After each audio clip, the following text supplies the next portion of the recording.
keep playing, and that's it. It's checkmate. It's as simple as moving one piece to the other to put your opponent in checkmate to keep playing. It's that simple. And you miss.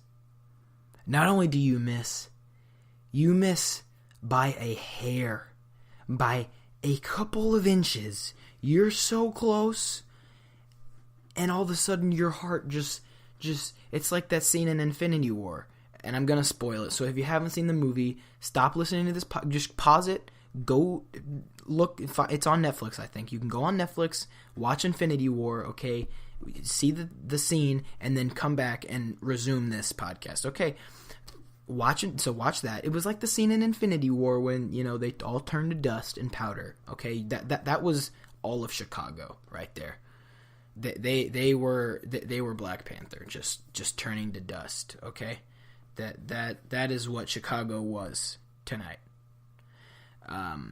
or yesterday, because you'll be hearing this as of Monday. But yeah, heartbreaking, and I love how I'm being really hard on Chicago for missing this kick, as if I could do it, and as if I'm getting paid millions of dollars to kick game-winning field goals. Look, I would miss it to save my life, but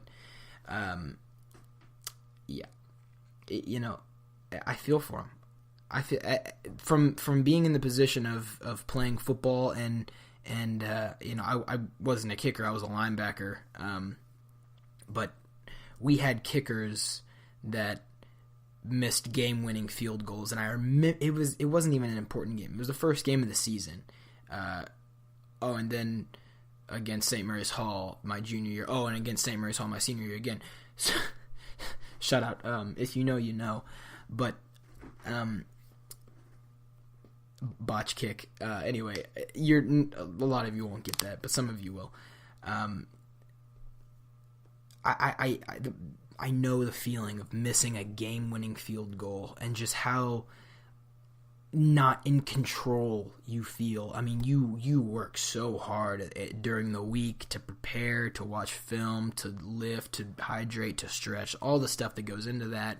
You get, you play and you play your heart out. You hit hard. It's a physical game. It's kind of low scoring. Maybe it's high scoring. It's just back and forth. Both teams are just wailing on each other, giving all they got. Okay, now you're down by 2 points, 3 points. It's into overtime. 1 point.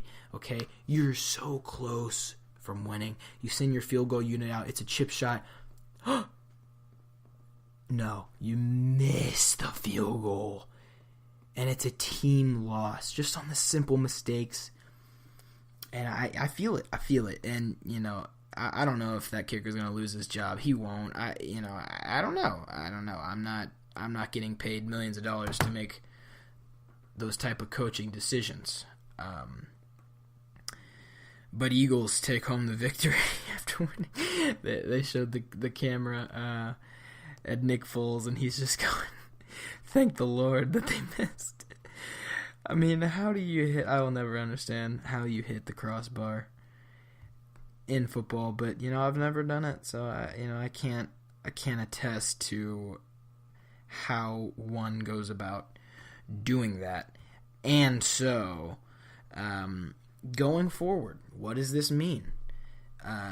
Well, this means that these 4 teams go on to play the 4 reigning divisional champions.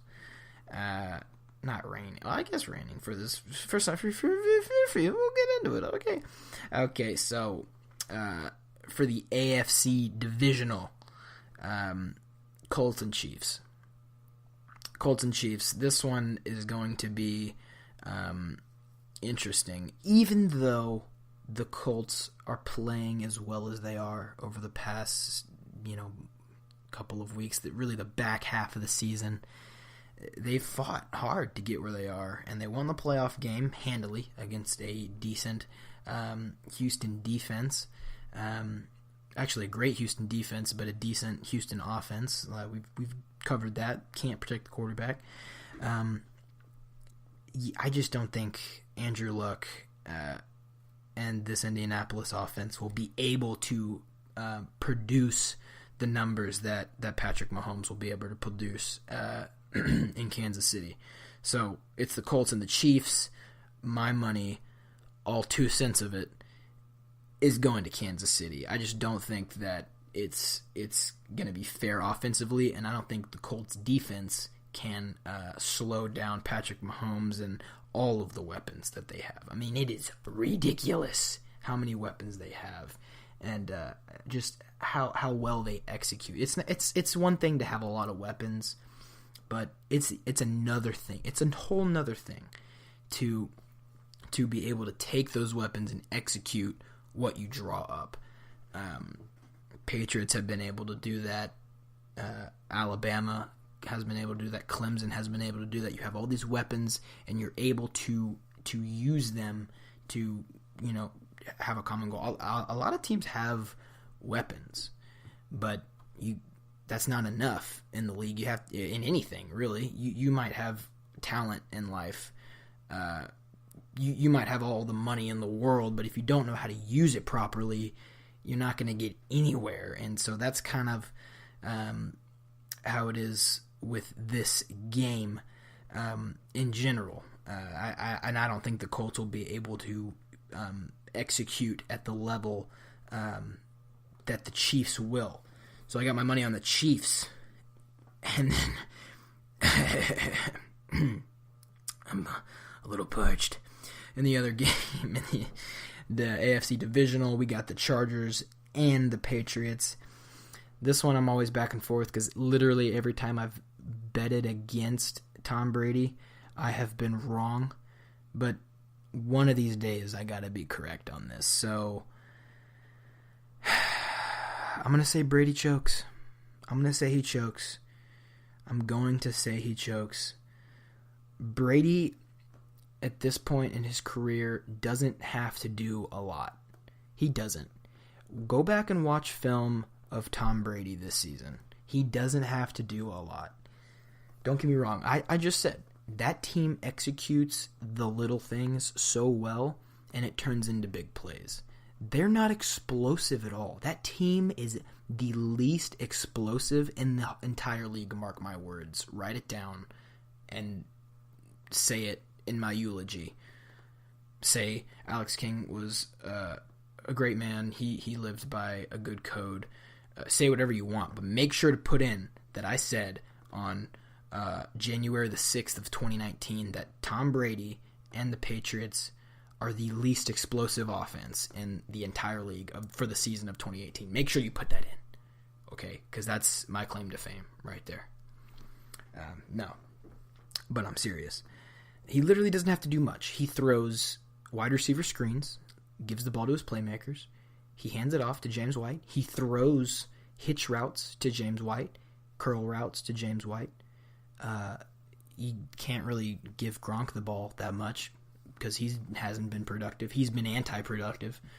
I'm not really, but you get it. He hasn't been Gronk, okay? He hasn't. He just hasn't. Look at the numbers. But he really doesn't have to do much. I mean, and the passes that he throws over 20 yards, I mean, are wide open, and it's like third and forever, and you throw like 20 yards, and because all the defense is way in the back, it's those situations. He's not making like incredible throws like we've seen in past years. He's just doing enough to get by. He's just throwing the ball exactly where it needs to be. He's not making like impossible throws, okay? He's not Aaron Rodgers or Drew Brees, It reminds me a lot of Peyton Manning in the Super Bowl. I mean, he's just throwing like 5 yards, 6 yards, and it turns into like 8 or 12, and you just move down the field, convert. Okay, James White out of the backfield, you throw it behind the line of scrimmage and you score. Okay, and then your defense makes good stops for you. That's Tom Brady this season. The Chargers, kind of the same way. I mean, I don't know. Before this podcast, I said I was going to choose the Chargers. And I'm a man of my word, so I'm sticking to it. I get the Chargers. Very low-scoring game. neither of these teams are explosive at all. So it's going to have to come down to the defense, and Tom Brady is not fast enough for this pass rush. Joey Bosa, I hope he gets like the cleanest, hardest hitting sack of the season. I don't wish violence upon anyone, but I just want to see that happen. I just want to see what would happen if Joey Bosa out of Ohio State comes out of nowhere, like flips his hips really fast around that left or right tackle, and just such a beautiful thing. This gonna sound weird, but it really is such a beautiful thing when Joey Bosa gets off a block and just can get that tackle's hands off of him, dip and rip under, flip his hips, set his feet, and make a tackle. It is such a beautiful thing. Just because I've played defense and I know all the technique and practice into that. Okay. Pow! Moving right along to the NFC, the best conference in the NFL. Probably not. Okay, so Eagles and Saints. Now, for this one, I'm gonna try to be as like stupid as possible, and what I mean by that is like bipartisan as possible. Not that I like either of these teams more. I really love Drew Brees as a guy, but I'm gonna try to ignore all that for the purpose of this. And that's why I'm picking the Saints to win this game. I mean, really? Am I going to pick the Eagles in this game? Would you think that I would pick Jalen Mills and all of his DBs that wear a ski mask? Personally, I'm more of a dog kind of guy, so I liked the dog mask. I liked that. I thought that was cool, inventive. But the ski mask,